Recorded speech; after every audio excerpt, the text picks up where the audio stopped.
Hello student, welcome to my YouTube channel Maheshwar Sahu biology classes.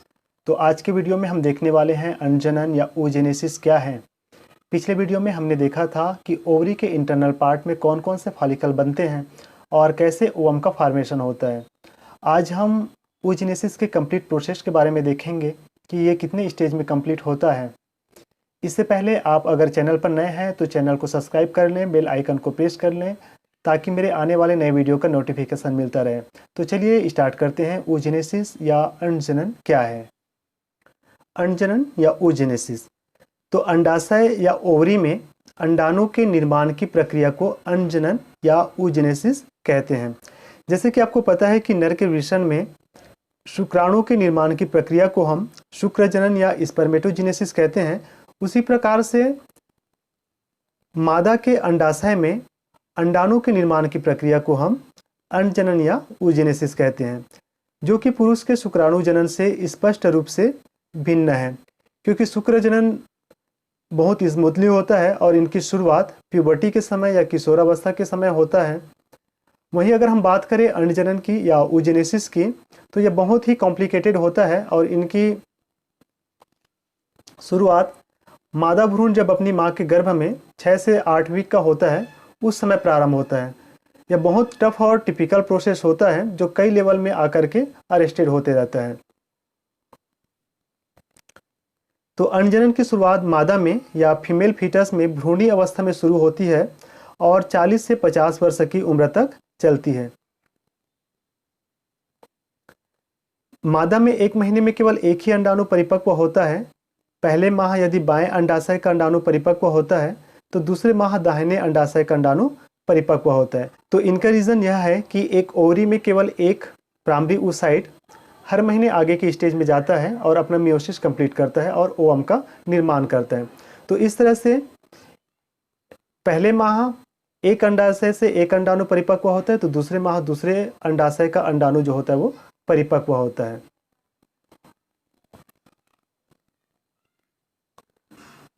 अब हम देखते हैं अंडजनन की प्रावस्थाएं या फेजेस ऑफ oogenesis। तो अंडजनन की प्रक्रिया 3 प्रावस्थाओं में पूर्ण होती है। पहला है गुणन प्रावस्था, जिनको मल्टीप्लिकेशन फेज कहते हैं। दूसरा है वृद्धि प्रावस्था या ग्रोथ फेज और तीसरा है परिपक्वन प्रावस्था या मैच्योरेशन फेज। तो अब हम एक एक प्रावस्था के बारे में विस्तार से देखते हैं। तो सबसे पहले हम देखते हैं गुणन प्रावस्था या मल्टीप्लिकेशन फेज क्या होता है। तो यह प्रावस्था मादा भ्रूण या फीमेल फीटस में उस समय होती है जब यह माँ के गर्भ में होती है। यह 6 से 8 वीक में शुरू होता है जो कि 20 वीक तक चलता है। तो गुणन प्रावस्था की शुरुआत कब होती है? जब फीमेल फीटस अपनी माँ के गर्भ में होती है और इनकी शुरुआत 6 से 8 वीक में होता है और ये लगभग 20 वीक तक चलता है। इस प्रावस्था में अंडाशय की प्राइमरी जर्म सेल समसूत्री विभाजनों द्वारा उगोनिया का या अंडजन्य कोशिका का निर्माण करती है। तो अंडाशय की सबसे बाहरी परत जो होता है वो कहलाता है जर्मिनल एपिथेलियम और इनकी कोशिकाएं जो होती है वो बार बार समसूत्री विभाजन करती है, माइटोटिक डिवीजन करती है और उगोनियम का या अंडजन्य कोशिका का निर्माण करती है। 6 से 8 सप्ताह के फीमेल फीटस में उगोनियम लगातार समसूत्री विभाजन करता है और अपनी संख्या को बढ़ाता है। तो इस प्रकार से उगोनियम में माइटोटिक डिवीजन होता है और मल्टीप्लिकेशन द्वारा उगोनियम की संख्या जो होती है वो लगातार बढ़ती रहती है।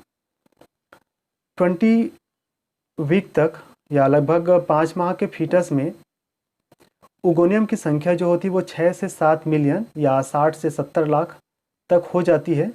इसके बाद इसमें विभाजन नहीं होता है।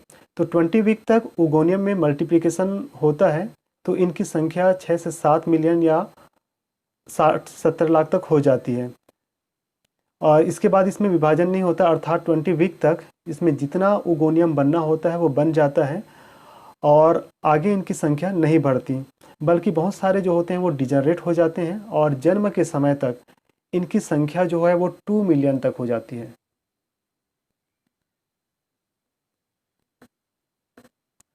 जन्म के समय तक इनकी संख्या कितनी हो जाती है? 2 मिलियन तक हो जाती है। दूसरी अवस्था है वृद्धि प्रावस्था या जिनको हम ग्रोथ फेज कहते हैं। तो यह लंबी तथा धीमी गति से चलने वाली प्रावस्था है। यह अवस्था भी जब फीमेल फीटस माँ के गर्भ में रहती है तभी पूरी हो जाती है। तो इस अवस्था में ओगोनियम भोज्य पदार्थों को एकत्रित कर आकार में बड़ी हो जाती है। अब इसे प्राइमरी oocyte कहते हैं। तो इस प्रावस्था में क्या होता है, ये जो ओगोनियम होता है ये भोज्य पदार्थों को एकत्रित करके या न्यूट्रिशन प्राप्त करके, पोषण प्राप्त करके आकार में बड़ी हो जाती है। और जब ये आकार में बड़ी हो जाती है तब इन्हें हम क्या कहते हैं, प्राइमरी oocyte कहते हैं।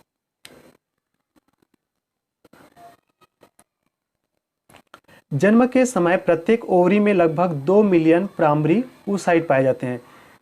जैसे जन्म के पहले तक हमने देखा था कि जन्म के पहले तक लगभग 20 वीक में ओगोनियम की जो संख्या था वो 6 से 7 मिलियन था। तो बहुत सारे ओगोनियम जो होते हैं वो डिजनरेट हो जाते हैं, नष्ट हो जाते हैं, और जन्म के समय तक इनकी संख्या जो होती है वो कितनी हो जाती है, 2 मिलियन तक हो जाती है। और प्यूबर्टी के आते तक, है ना, प्यूबर्टी तक इनकी संख्या जो होती है वो पुनः कम हो जाती है और कितना होता है, ये 60 से 80 हज़ार तक रह पाती है। ठीक है, तो प्यूबर्टी के आते तक इनकी संख्या और कम हो जाती है। बहुत सारे ओगोनियम जो होते हैं या प्राइमरी oocyte जो होते हैं वो डिजनरेट हो जाते हैं और मात्र कितने बच पाते हैं, ये 60 से लेकर के 80 हज़ार तक प्रत्येक ओवरी में प्राइमरी oocyte बच पाते हैं। इस प्रावस्था की एक और ख़ास बात है कि इसमें प्राइमरी oocyte जो होता है वो मियोसिस फर्स्ट के प्रोफेज फर्स्ट के लेप्टोटिन स्टेज में अरेस्टेड हो जाता है, अवरुद्ध हो जाता है। अर्थात इनका विभाजन जो होता है वो कंप्लीट नहीं हो पाता, इनका विभाजन बाद में कंप्लीट होता है। जैसे कि आपको पता होगा कि अर्धसूत्री विभाजन जो होता है वो 2 फेज में कंप्लीट होता है ना, अर्धसूत्री फर्स्ट और अर्धसूत्री सेकंड। तो इनके अर्धसूत्री फर्स्ट विभाजन के प्रोफेज 1 अवस्था के लेप्टोटिन स्टेज में ये अरेस्टेड हो जाता है। जैसे आपको पता होगा कि प्रोफेज 1 की 5 उप अवस्थाएं हैं, जैसे कि लेप्टोटिन, जाइगोटिन, डिप्लोटिन, डायकानेसिस, है ना, इस तरह से 5 उप अवस्थाएं हैं। उनकी लेप्टोटिन स्टेज में ये अरेस्टेड हो जाता है, इनका विभाजन रुक जाता है और इनका विभाजन जो होता है वो बाद में कंप्लीट होता है। तीसरी प्रावस्था है परिपक्वन प्रावस्था, या जिन्हें हम मैच्योरेशन फेज कहते हैं। तो यह प्रावस्था 11 से 13 वर्ष में प्रारंभ होती है और लगभग 40 से 50 वर्ष की उम्र तक चलती है। इस प्रावस्था में जो 60 से 80 हज़ार तक प्राइमरी oocyte थे उनमें से केवल 400 ही आगे की स्टेज में जाते हैं और अपना मियोसिस कंप्लीट करते हैं।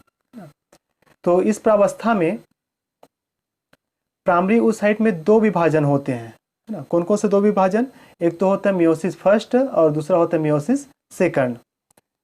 और मियोसिस सेकंड के बाद प्राइमरी oocyte जो होता है वो सेकेंडरी oocyte बनाता है और सेकेंडरी oocyte जो होता है वो बाद में किस में परिवर्तित हो जाता है, परिपक्व अंडाणु में परिवर्तित हो जाता है। तो इसमें कितने विभाजन होते हैं, 2 विभाजन होते हैं। ठीक है, तो प्रथम विभाजन मियोसिस फर्स्ट होता है। यह विभाजन उस समय होता है जब प्राइमरी oocyte ग्राफियन फोलिकल के अंदर होता है। ग्राफियन फोलिकल या डिम्बूटक के सेंटर में क्या होता है, प्राइमरी oocyte पाया जाता है और ये क्या करते हैं, अर्धसूत्री विभाजन फर्स्ट कंप्लीट करता है और ये 2 कोशिका बनाता है ना।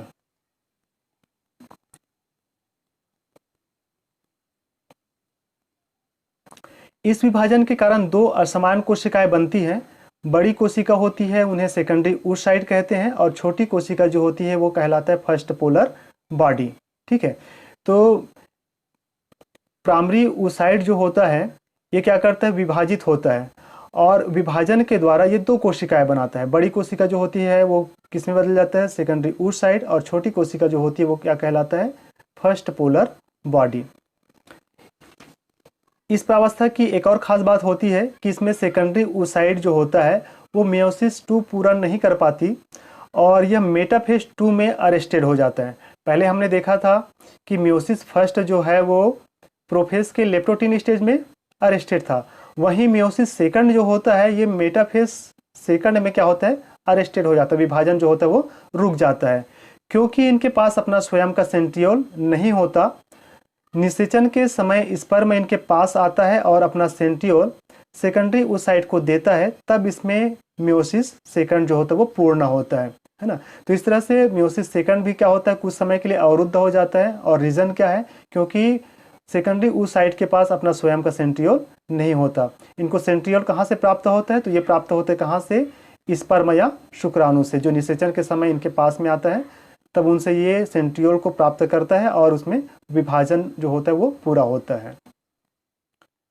तो मियोसिस 2 जो होता है या द्वितीय परिपक्वन विभाजन जो होता है वो कब कंप्लीट होता है, वो अंडोत्सर्ग के बाद में। ठीक है, द्वितीय परिपक्वन विभाजन जो होता है वो अंडोत्सर्ग के बाद में कंप्लीट होता है, जिसमें सेकेंडरी oocyte जो होते हैं वो असमान रूप से विभाजित होकर के एक बड़ी कोशिका जिन्हें हम अंडाणु या ओवम कहते हैं और एक छोटी कोशिका सेकेंडरी पोलर बॉडी बनाती है। और ये द्वितीय परिपक्वन विभाजन जो होता है वो निषेचन के थोड़ा ही पहले अंडवाहिनी या ओविडक्ट में होता है। जैसे ही सेकेंडरी oocyte के पास में स्पर्म का सेंट्रियोल आता है, ये क्या करता है, विभाजन करता है ना। और विभाजित होकर के कितना कोशिका बनाता है, 2 कोशिका। बड़ी जो कोशिका होती है वो क्या बनाता है, अंडाणु या ओवम का निर्माण करता है, और छोटी जो कोशिका होती है वो सेकेंडरी पोलर बॉडी बनाती है।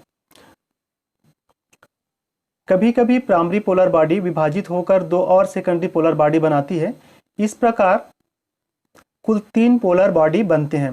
पहला पोलर बॉडी कब बना था, तो मियोसिस फर्स्ट में क्या हुआ था, एक पोलर बॉडी बना। ठीक है, जिनको हमने कहा प्राइमरी पोलर बॉडी। ठीक है, और वैसे ही मियोसिस सेकंड जब होता है तो वहाँ पर भी क्या होता है, एक और पोलर बॉडी बनता है जिनको हम क्या कहते हैं, सेकेंडरी पोलर बॉडी। तो प्राइमरी पोलर बॉडी फिर से विभाजित होकर के कितना बना लेता है, 2। तो कुल मिलाकर के कितने पोलर बॉडी बनते हैं, 3 पोलर बॉडी बनते हैं। और ये पोलर बॉडी क्यों बनते हैं, तो ऐसा ये इसलिए होता है ताकि ओवम को पर्याप्त मात्रा में पोषक पदार्थ मिल सके, है ना। तो ये पोलर बॉडी जो होता है वो क्या करता है, ओवम को पोषण देने का कार्य करता है। चलिए अब हम oogenesis की कंप्लीट प्रोसेस को आउटलाइन डायग्राम के माध्यम से समझते हैं। तो oogenesis की जो प्रोसेस होता है वो 3 फेज में कंप्लीट होता है। कौन कौन से 3 फेज, तो पहला होता है मल्टीप्लिकेशन फेज, दूसरा होता है ग्रोथ फेज और तीसरा होता है मैच्योरेशन फेज। तो मल्टीप्लिकेशन फेज में क्या होता है, तो ओवरी की सबसे बाहरी परत जर्मिनल एपिथेलियम या जो जर्म सेल होता है ये बार बार क्या करते हैं, समसूत्री विभाजन करता है। और समसूत्री विभाजन के द्वारा क्या करता है, ये बहुत सारे क्या बनाते हैं, ओगोनिया बनाते हैं, है ना। एक की संख्या में हम उनको ओगोनियम कहते हैं और बहुत सारे होते हैं तब उनको क्या कहते हैं, ओगोनिया। तो ये जो ओगोनिया होता है उसमें पुनः मल्टीप्लिकेशन होता है और इनकी संख्या जो होती है वो धीरे धीरे बढ़ते रहती है। और 20 वीक के फीमेल फीटस में लगभग इनकी संख्या जो होती है वो लगभग 6 से 7 मिलियन तक हो जाती है। तो इस प्रावस्था में क्या होता है, मल्टीप्लिकेशन होता है ना। और ये कहाँ पे होता है, तो मादा भ्रूण जब अपनी माँ के गर्भ में होता है उस स्थिति में ओगोनिया जो होते हैं उनमें मल्टीप्लिकेशन होता है और लगभग 6 से 7 मिलियन तक ओगोनियम का निर्माण होता है। तो दूसरी अवस्था जो होती है वो कहलाता है ग्रोथ फेज। तो ग्रोथ फेज में क्या होता है, तो इस अवस्था में ये जो ओगोनियम होते हैं, है ना, ये क्या करते हैं, भोज्य पदार्थों को अवशोषित करके आकार में बड़े हो जाते हैं, आकार में वृद्धि कर लेते हैं, है ना। और जब ये आकार में वृद्धि कर लेते हैं तब इन्हें हम क्या कहते हैं, प्राइमरी oocyte कहते हैं। बहुत से प्राइमरी oocyte जो होते हैं वो जन्म के आते तक डिजनरेट होते रहते हैं और जन्म तक इनकी संख्या जो होती है वो कितनी हो जाती है, 2 मिलियन। जैसे कि जन्म के पहले तक इनकी संख्या कितना था, 6 से 7 मिलियन था, लेकिन जन्म के आते तक इनकी संख्या जो होता है वो कितना हो जाता है, 2 मिलियन तक हो जाता है।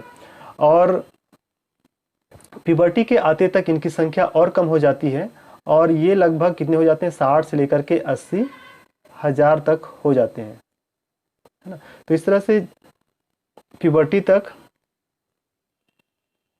प्राइमरी oocyte की जो संख्या होती है वो कितनी होती है, 60 से लेकर के 80 हजार तक। और ये जो प्राइमरी oocyte होते हैं ये मियोसिस फर्स्ट के प्रोफेज फर्स्ट के लेप्टोटीन स्टेज में क्या होते हैं, अरेस्टेड हो जाते हैं। यहीं पर इनका क्या होता है, विभाजन जो होता है वो रुक जाता है। और ये कब कंप्लीट होता है, ये भी जब भ्रूण जो होता है अपनी माँ के गर्भ में होता है तभी ये स्टेज जो होता है वो कंप्लीट होता है। तो इस तरह से ग्रोथ फेज में क्या होता है, ओगोनियम जो होता है वो भोज्य पदार्थ को अवशोषित करके आकार में वृद्धि कर लेता है, जिनको हम क्या कहते हैं, प्राइमरी oocyte। तीसरी जो अवस्था होती है वो कहलाती है मैच्योरेशन फेज।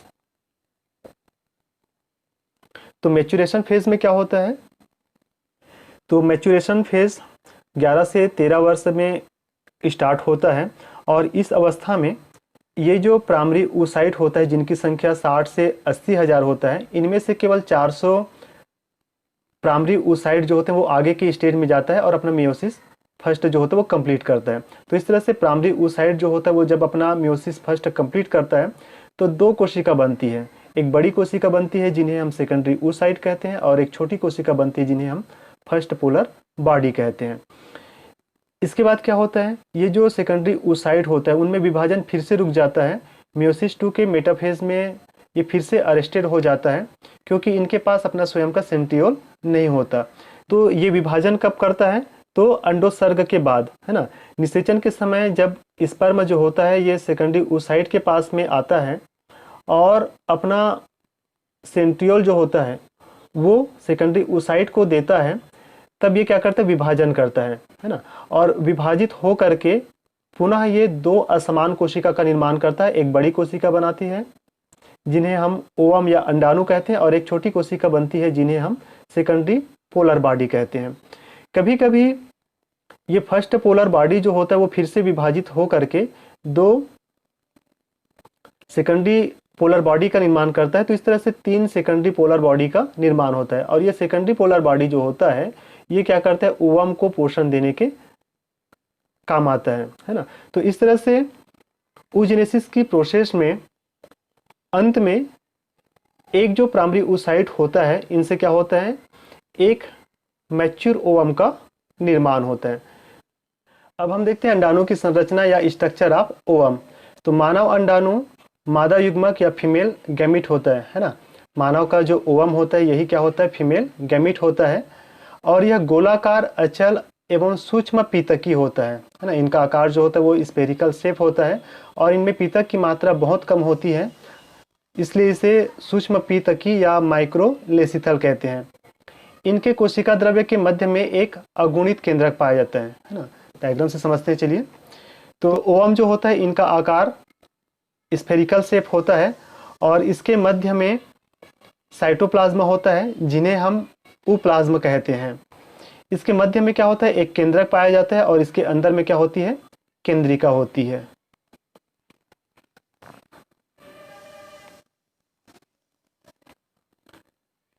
संपूर्ण अंडाणु एक स्रावी पारदर्शक अकोष्ठी झिल्ली से घिरा रहता है जिसे जोना पेलुसिडा कहते हैं।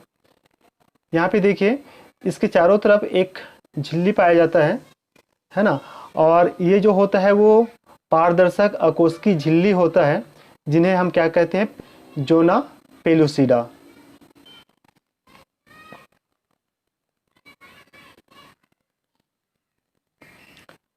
इसके चारों तरफ फॉलिकल सेल अवशेषी रूप में स्थित होती है जिसे कोरोना रेडिएटा कहते हैं।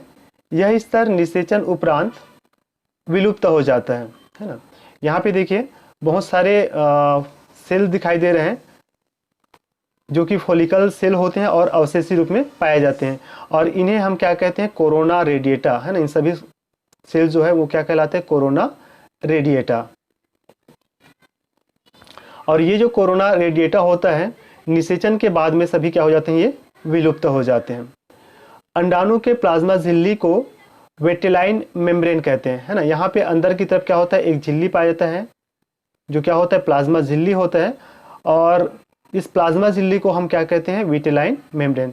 तो इस तरह से एक ओवम जो होता है वो गोलाकार संरचना होता है जिसके मध्य में क्या होता है, एक अगुणित केंद्रक पाया जाता है। इसके अंदर में एक केंद्रिका पाया जाता है। इसके बाहर की तरफ एक झिल्ली पाई जाती है जिन्हें हम जोना पेलुसिडा कहते हैं। इनके चारों तरफ फॉलिकल सेल जो होते हैं वो अवशेषी रूप में पाए जाते हैं जिन्हें हम क्या कहते हैं, कोरोना रेडिएटा कहते हैं। इसके अंदर में एक झिल्ली पाई जाती है, प्लाज्मा झिल्ली, जिन्हें हम क्या कहते हैं, विटेलाइन मेम्ब्रेन कहते हैं। तो इस प्रकार से ओवम का स्ट्रक्चर होता है।